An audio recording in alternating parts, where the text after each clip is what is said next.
నిజం మాట్లాడుకుందాం. ఎంతమంది ఈ రోజుల్లో ప్రశాంతంగా జీవిస్తున్నారు? అసలు మీరు ప్రశాంతంగా ఉన్నారా ఇప్పుడు? లేదంటే ఏదైనా విషయం మిమ్మల్ని లోపల నుంచి తొలిచేస్తుందా? ఎవరితోనైనా గొడవలు, ఆఫీసులో పై ఆఫీసర్స్‌తో గొడవ, లేదా ట్రాఫిక్‌లో ఇరుక్కొని చికాకుగా ఉండడం. మనం అనుకుంటాం, ఎవడూ నన్ను ప్రశాంతంగా ఉండనివ్వడం లేదు. నాకు ఈ సమస్య రాకపోతే బావుండును అని. కానీ నిజం ఏంటంటే, ఈ ప్రపంచంలో ఏ మనిషి, ఏ పరిస్థితి, ఏ శక్తి నిన్ను డిస్టర్బ్ చేయలేవు, చేయలేదు కూడా. మనం దాన్ని తీసుకుంటే తప్ప. నమ్మడం లేదా? ఈ వీడియో మొత్తం చూడు.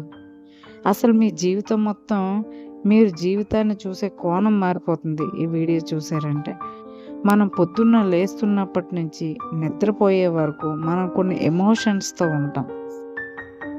ఆన్‌లైన్‌లో ఎవరినో చూస్తాం, మనసు పాడు చేసుకుంటాం. బయటికి వెళ్తాం, అక్కడ ఏదో గొడవ, అక్కడ మనసు పాడు చేసుకుంటాం.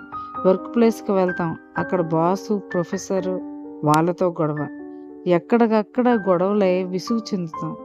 ఇక్కడ మనం గుర్తించాల్సింది, ప్రతిరోజు ఇలా మన జీవితంలో జరిగిన దాని గురించి కంప్లైంట్ చేస్తూ ఉంటాం.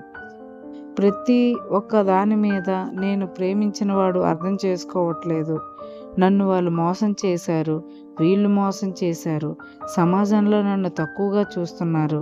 ఇలా చాలా కంప్లైంట్స్ మనం అందరి మీద కాకుండా మన మీద మనమే ఇచ్చుకుంటూ ఉంటాం. మన సంతోషానికి, ఆనందానికి సంబంధించిన తాళం ఎదుటి వాళ్ళ చేతిలో పెట్టేస్తాం. ఇలా వాడు ఎలా చెప్తే అలా ఆడుతూ, ఎలా ఆడిస్తే అలా ఆడుతూ, నవ్వమంటే నవ్వుతాం, ఏడవమంటే ఏడుస్తాం, ఆడమంటే ఆడుతాం. ఇలా జీవితంలో ఎలా పడితే అలా వాళ్ళు చెప్పినట్టు వాడతాం. వాళ్ళ చేతుల్లో తోలుబొమ్మలా మారిపోతాం. అసలు నా చుట్టూ పరిస్థితులు సరిగ్గా ఉంటే మనం సరిగ్గా ఉంటాం అనుకుంటాం. అది ఎప్పటికీ జరగదు. సమస్య ఆగిపోయాక సంతోషంగా ఉంటాను అని అనుకున్నావా, నీ జీవితం అయిపోతుంది.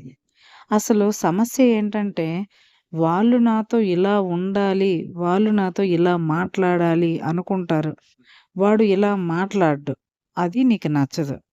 అలా మాట్లాడకపోవడం మనలో మనం డిస్టర్బెన్స్ క్రియేట్ చేసుకుంటాం.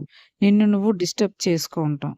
కాబట్టి అలాంటి ఎక్స్‌పెక్టేషన్స్ ఏవి పెట్టుకోకుండా ఉంటే, వారు నాతో ఇలానే మాట్లాడాలి అని నువ్వు అనుకోకుండా ఉంటే, నిన్ను ఏ పరిస్థితులు డిస్టర్బ్ చేయలేవు. వాడు నీలో ఇలా మాట్లాడాలని అనుకుంటావు కాబట్టే బాధపడతావు. ఒక పరిస్థితిని ఒక్కొక్కళ్ళు ఒక్కోలా తీసుకుంటారు.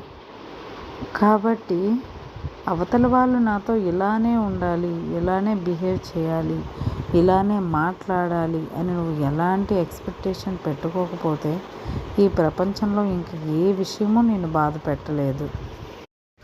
కాబట్టి జీవితంలో అన్నింటికి స్పందిస్తూ, అన్నింటికి బాధపడుతూ ఉండే కంటే, జీవితంలో ఏం జరిగినా చూస్తూ ఉండు. నీ జీవితంలో అప్పుడొచ్చే మార్పులకి నీకు తెలుస్తుంది.